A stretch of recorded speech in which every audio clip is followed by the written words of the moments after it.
All right, well, good morning. Welcome to the OPALCO annual business meeting. I'm Krista Boucher, the Co-op Communications Manager.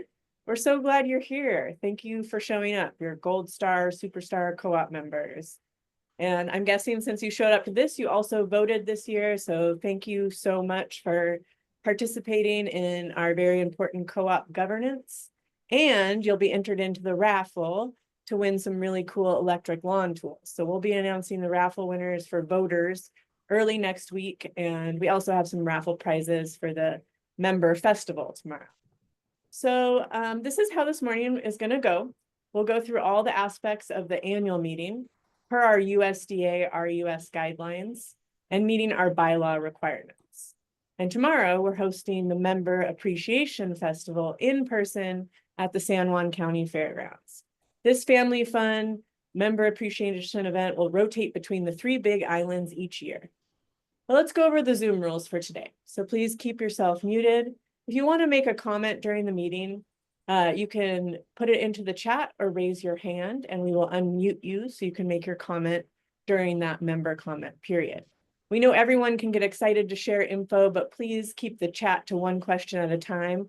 Because the chat feature can be distracting if we start having conversations there to the presentation. So tomorrow at our member festival, you'll have the opportunity to ask more questions and go deeper with any of the people that are here today or the OPALCO staff or the board.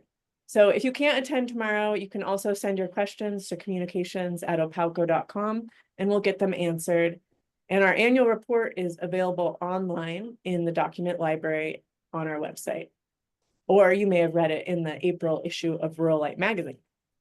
So our agenda today is we're going to have a waiver of the reading of the notice. Waiver of the reading of the notice of the meeting and last year's minutes, and then approval of the 2024 annual meeting minutes.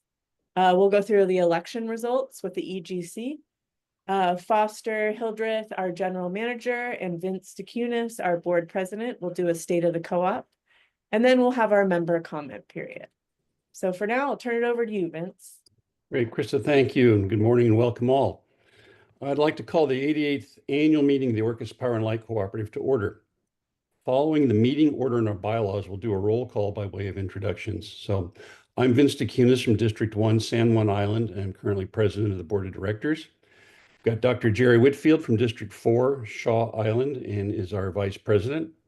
Tom Osterman from District 3, Decatur Island, is our secretary and treasurer. Brian Silverstein from District 3, Mark Madsen, District 1, San Juan Island, Chooks Unweme from District 2, Orcas Island, Wendy Heister from District 2, Orcas Island. Joel Paisner is appointed by the board as our parliamentarian for today's meeting, and Foster Hildreth, our general manager.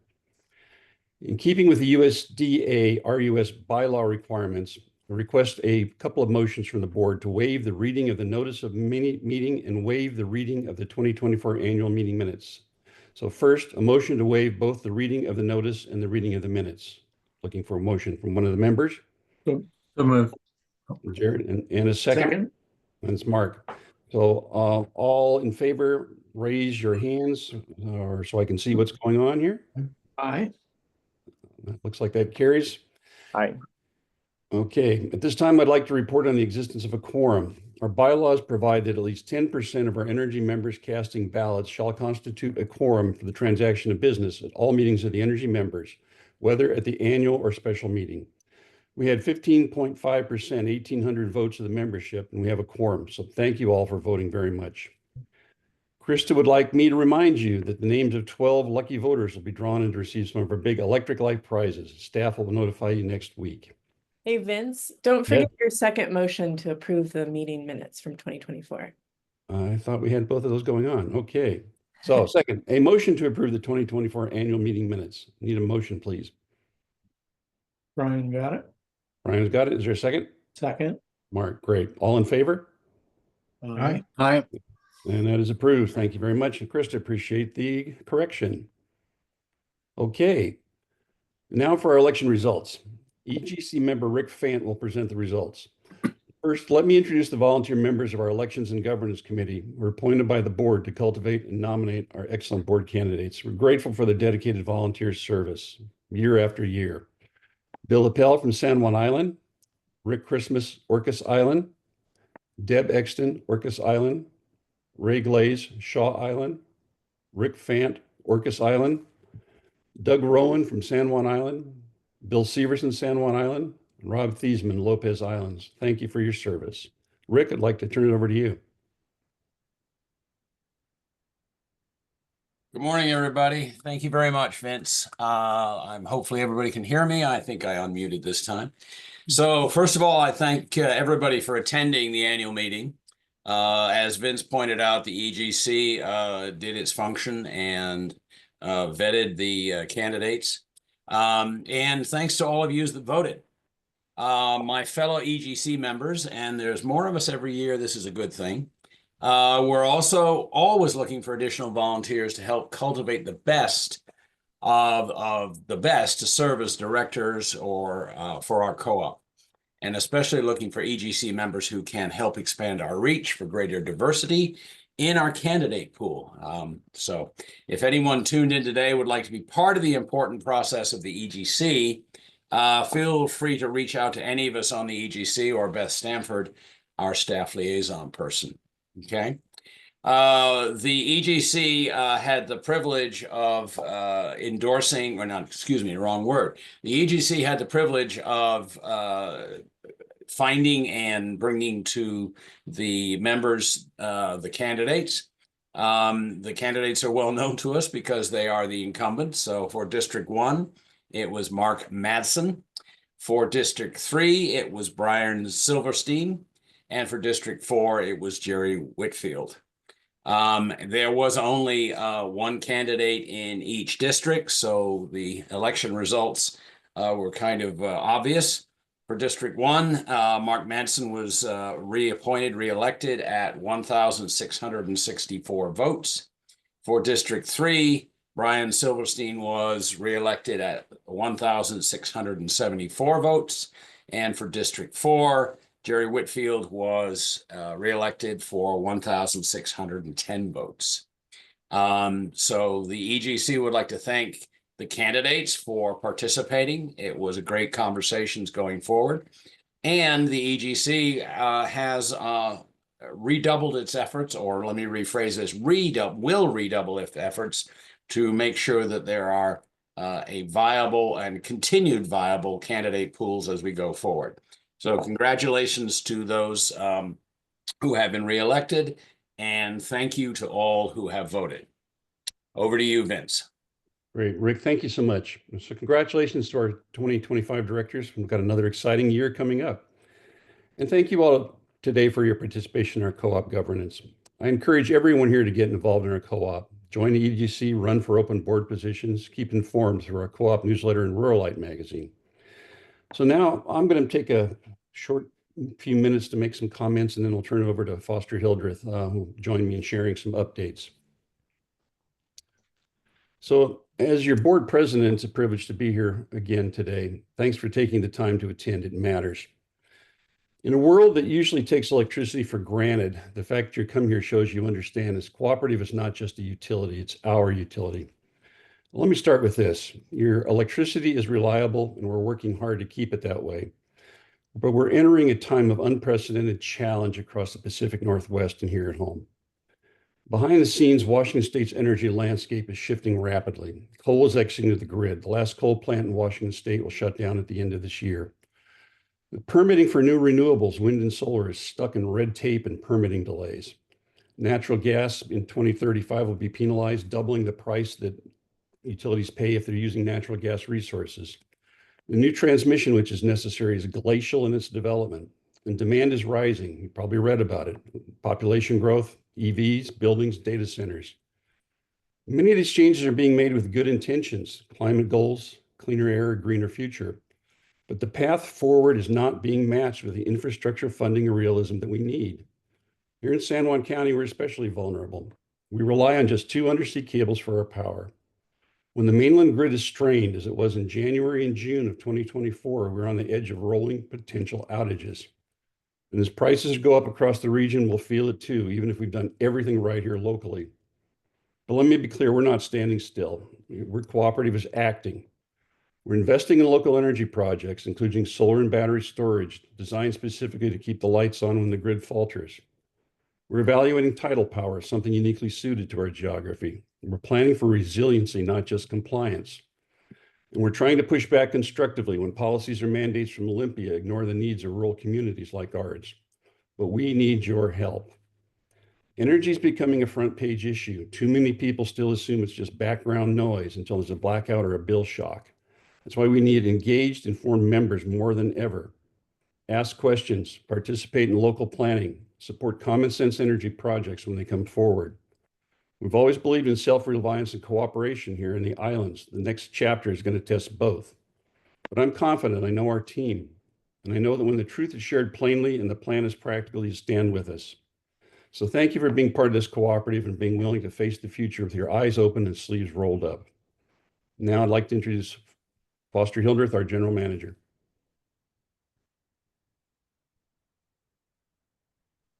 Thank you, Vince. That was a great recap. I want to first touch on what we do well right now. We're firing on all cylinders, and I want everyone to realize that when the future comes where we're going to be looking at blackouts, that's not today. That's something in the future. I don't want everyone to think that we're going to have rolling blackouts tomorrow, but boy, is that real. In terms of 2024 and where we are today, I think we're really well positioned to provide reliable power. We have the fantastic crew that we have, and I think we all really appreciate them, certainly during efforts where there's windstorms and our crews are out there in the middle of the night in harm's way, getting our power back up.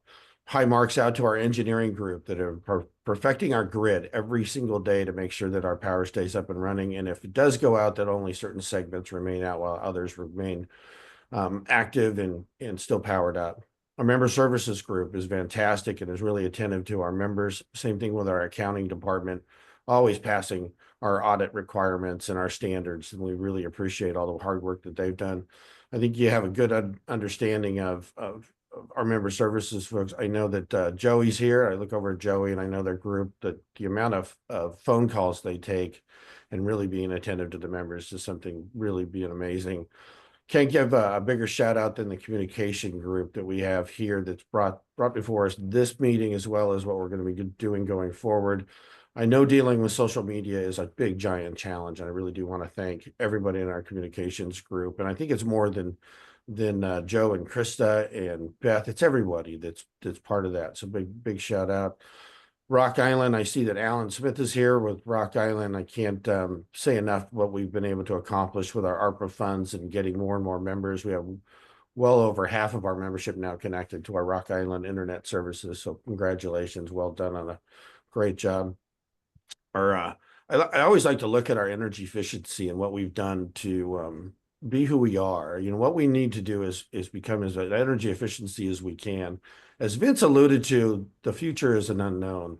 And but there is one known, is that our growth in electrical demand is going to go through the roof, and our supply is really getting constricted. What do we need to do is we need to become as efficient as we can, and we're doing a really good job of that. In 2000 I just look at some of the Switch It Up programs, and if you guys don't know what the Switch It Up programs, please participate in it. It's a member relending program where our membership actually uses the capital that we get through Department of Agriculture and invest in renewable energy and efficiency in their homes. Our program since 2019 has brought, these are staggering numbers. The member lending program, energy efficiency, $12.7 million to get our membership as efficient as we possibly can on electricity usage.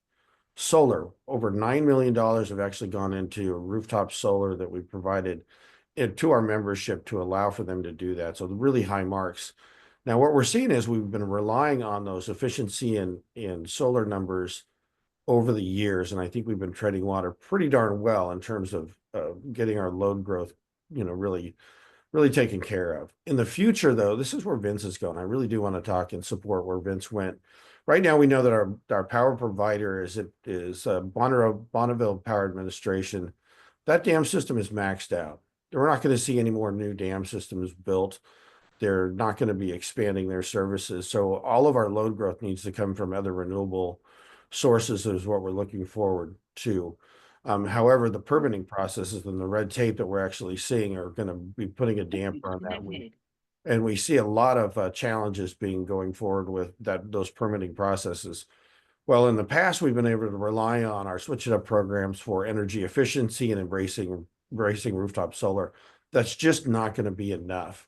And I can't really say this loud enough, is that we need to embrace renewable generation locally. And we've given a couple little pilot programs and teed up a couple of projects. One of them is at Baylor Hill. Hopefully that project will resurrect itself and we can come up with community solar. But that one really has been a permitting challenge for us. And now we've gone through some title analysis, and I have a feeling that one's going to have some permitting challenges that goes along with it as well. And I think that we need to really understand how dire the situation is going to be for us to cover our load growth. Without more Bonneville Power Administration power, that we have to look locally. As Vince alluded to, we also have 2 submarine cables that are aging and at near capacity, and we need to make sure that we satisfy those growth requirements locally. And what we're going to be doing in the future to make sure that we have clarity is we're going to have a member survey later on in the year. And I really encourage everybody to participate in that survey and really understand that this is not an option of, well, do I want to have a renewable project in a particular location? But it's really about, do you want to see rolling blackouts in the future, or do you want to see a renewable project built locally? And that's where it's going to be getting to increasingly more important as the years go by. My prediction is, and I know it's supported by Vince, is that when that next coal plant is shut down, there's like 670 megawatts, I think is the number, Vince. And that when that coal plant is shut down, where does that power come from? And if we don't build it locally, then we're not really being ahead of the game that we've always been historically. And I know we need to do a lot better. So participate in that survey. What we hear is there's the NIMBY factor, the not in my backyarders that are basically going, I don't know if I want to see solar in that particular area, but they embrace it in total. And that's always a challenge, because we're always going to run into those neighborhoods that are going to be, maybe not want to see it in those areas. And that's really the big giant challenge that we're going to have. So we need to think about it as a cooperative utility that we are. I know we'll come together. I know that the board and the community really want to see renewable energy and don't want to see rolling blackouts, but come along with us. I feel like we've been out there fighting a little bit with a lot of people when in the future we're an essential facility in providing those essential services. And I know everyone really appreciates that. We need to come together as a community, though, and make sure that we can get that renewable generation power generated locally. And with that, really appreciate everybody being a co-op member. I know we're going to be able to navigate through the future. And again, I'm pretty proud of the group that we got. And I know all the folks on this call are going to be part of that solution going forward. So thank you, everybody. Vince, handing back to you. Very good.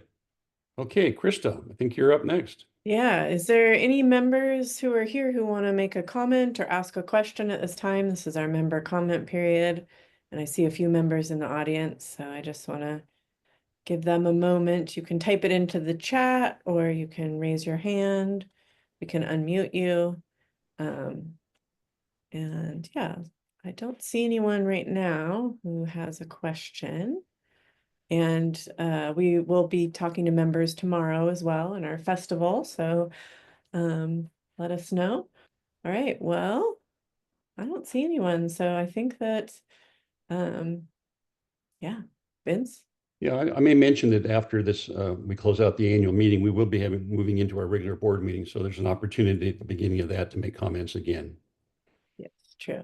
So. Okay, so is there any other business which may properly come before this meeting? If not, I'll declare the 88th annual meeting closed. We'll move on to our regular April board meeting session after this. Krista. All right. Thank you, everyone, for participating, and we'll see you tomorrow at the annual member festival. We're going to stop our recording and move and bring up our board materials.